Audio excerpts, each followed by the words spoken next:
Bonjour, je suis Iris Lolia, élève de seconde au lycée Corneille. Je vais débuter mon discours. N'avons-nous tous pas souhaité être un super-héros lorsque nous étions petits? Superman, Batman, Spider-Man, des êtres dotés d'un pouvoir surhumain, sauvaient le monde, combattaient le mal, défendaient les opprimés. Mais chaque super-héros, aussi puissant, aussi courageux soit-il, avait comme Superman sa kryptonite, qui est une pierre venant de sa propre planète et qui était la seule chose à pouvoir le détruire. En grandissant, nous découvrons qu'il n'existe pas de super-pouvoir, mais que d'autres gouvernent le monde. Le pouvoir de l'argent et la dictature en sont des exemples, et qu'il est question désormais de personnes au pouvoir. L'école nous enseigne alors que ceux qui dirigent sont les présidents, élus au suffrage universel, ou des dictateurs qui s'imposent puis finissent par imposer leur succession, et que les rois règnent de père en fils. Plus tard, la réalité nous fait face, et les médias font tomber le rideau. Et lors de chaque nouvel épisode, nous entendons des mots comme dictature, régime autoritaire, coup d'État, puis guerre, mort, drone, attaque, destruction, meurtre. Et où sont les super-héros? À ce moment, nous comprenons que pour arriver au pouvoir, certaines personnes sont prêtes à détruire. La définition du dictionnaire nous apparaît plus claire. Oui, le pouvoir, c'est l'autorité, la puissance de droit ou de fait, détenue sur quelqu'un ou quelque chose. D'après Platon, la plupart des hommes au pouvoir deviennent des méchants. Mikhail Bulgakov dit que tout pouvoir est une violence exercée sur les gens. Et André Malraux définit le pouvoir par la possibilité d'en abuser. Violence, méchanceté et abus sont les faces cachées du pouvoir. L'image idéaliste de ce qu'était pour moi le pouvoir est désormais effacée. Une obsession est omniprésente et persiste chez toutes ces personnes qui tyrannisent le monde, celle d'arrêter ceux qui seraient nuisibles à leur pouvoir. Ils sont indénombrables. Hitler, Mussolini, Franco, Saddam Hussein, Mobutu, Kadhafi. Mais à quel prix? Leur prix est celui de la mort de centaines de milliers de personnes par jour. Depuis mars 2011, Bachar al-Assad est le responsable du meurtre de 94 000 personnes. Oh, combien nous sommes chanceux d'avoir grandi dans un pays stable.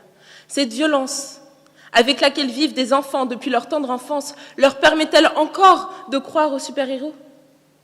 Mais ces enfants ont-ils déjà rêvé, ne serait-ce en secret, de la paix? Ou l'instinct de survie les contraint-il à être conditionnés par le pouvoir en place? Non. Leur vie n'est même plus basée sur l'espoir qu'un jour, un héros vienne les sauver. On leur a enlevé cette innocence pour la remplacer par de la haine, de la crainte et de la peur. Nous sommes tous tentés de penser comme Aung San Suu Kyi.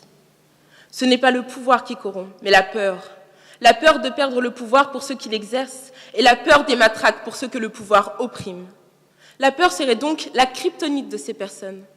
Ne sont-ils pas motivés par la peur que les rébellions au sein de leur pays affaiblissent leur pouvoir? Faire ressentir la peur à leur peuple est pour eux la seule solution de faire ce qu'ils veulent en limitant les manifestations. D'après Aung San Suu Kyi, peuple assujetti à une loi de fer et conditionné par la crainte a bien du mal à se libérer des souillures débilitantes de la peur.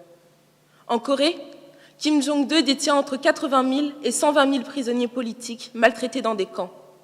En 2010, l'ONU a demandé un mandat d'arrêt contre Omar al-Bashir, qui est accusé de génocide au Soudan. Robert Mugabe a regretté la mort de Kadhafi, son semblable, le bourreau de tout un pays, la Libye. Les femmes et les enfants sont les premières victimes de ces hommes. Le 8 mars dernier, nous avons célébré la 37e journée internationale des droits de la femme. C'est pourquoi j'aimerais dédier mon discours à toutes ces femmes qui se sont levées, parfois au détriment de leur vie, pour défendre la dignité humaine. Tout d'abord, Rosa Parks, qui a été la première femme noire à avoir fait résonner un non contre la ségrégation, le 1er décembre 1955 à Montgomery. Non, elle n'était pas d'accord avec cette loi qui séparait les personnes de couleur des personnes blanches. Non, elle ne voulait pas laisser sa place. Non, elle ne voulait pas laisser le pouvoir législatif ne pas la respecter en tant que citoyenne. Puis, Dalila Mbarek, qui se bat actuellement pour faire adopter à son pays, la Tunisie, des valeurs modernes, pour, comme elle le dit, la Tunisie de demain.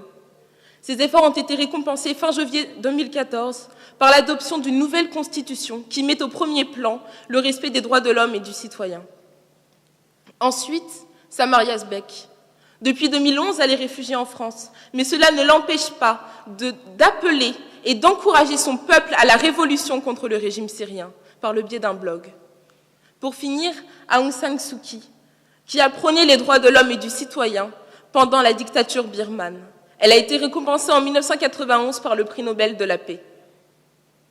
Fraternité, liberté, égalité, fraternité sont nos trois piliers fondamentaux en France. Ces trois piliers que nous devrions chérir particulièrement et nous devrions être fiers de notre pays, qui m'offre aujourd'hui cette liberté, à moi, jeune fille de 15 ans, de partager avec vous, sans armes, sans matraque, sans fusil pointé sur moi, le fond de ma pensée.